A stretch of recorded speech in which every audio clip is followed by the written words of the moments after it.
Hanggang 3 taon posibleng hindi madadaanan ang isang bahagi ng Mindanao Avenue sa Quezon City. Isinara ito para sa itinatayong istasyon ng Metro Manila Subway. Ang epekto sa trapiko sa pagtutok ni Joseph Moro. Sa kayan at babaan ng marami ang kanto ng Tandang Sora at Mindanao Avenue sa Quezon City. Tulad ni Roman, ang bahagyan nag-aalala dahil nang isara ang bahagi ng Mindanao Avenue simula kahapon. Ang time po kasi ng pasok ko is 1 p.m. Pero aalis po ako na mas maaga para hindi po ako malate sa klase ko. Dito rin sumasakay si Emmy papuntang Novaliches. Mabuti na lamang at hindi mabigat na traffic ang kanyang nadatnan.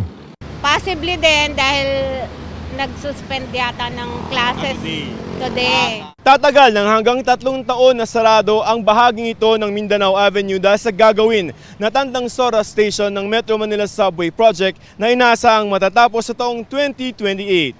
Sarado ang pinakagitna ng bahaging ito ng Mindanao Avenue pero tila ibinuka lamang ito dahil naglagay ng diversion road na may parehong bilang ng lane sa magkabilang panig nito. Mabilis at tuloy-tuloy naman ang daloy ng mga sasakyan sa southbound lane ang daanan namin kaninang 2:00 ng hapon. Sa northbound lane lamang medyo nagkakasabay-sabay ang mga sasakyan pero gumagalaw ang trapiko.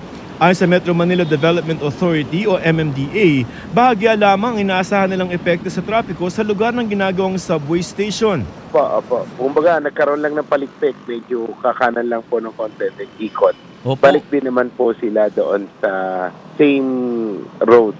May tinalaga ring traffic enforcers. Ang Tandang Sora Station ay isa sa 17 istasyon ng 33 km subway na may kabuang halaga na lampas 400 bilyong piso. Pangatlo ang Tandang Sora Station mula sa Valenzuela Station kung saan nagsimula ng magbungkal sa ilalim ng lupa noong January 2023. As of 2024 naman, umabot na sa Quirino Highway Station ang pagbubutas ng northbound track sa ilalim ng lupa. 20% ng konstruksyon ng subway ang nagagawa na ayon sa DOTR, habang 2029 ito inaasahang maging fully operational.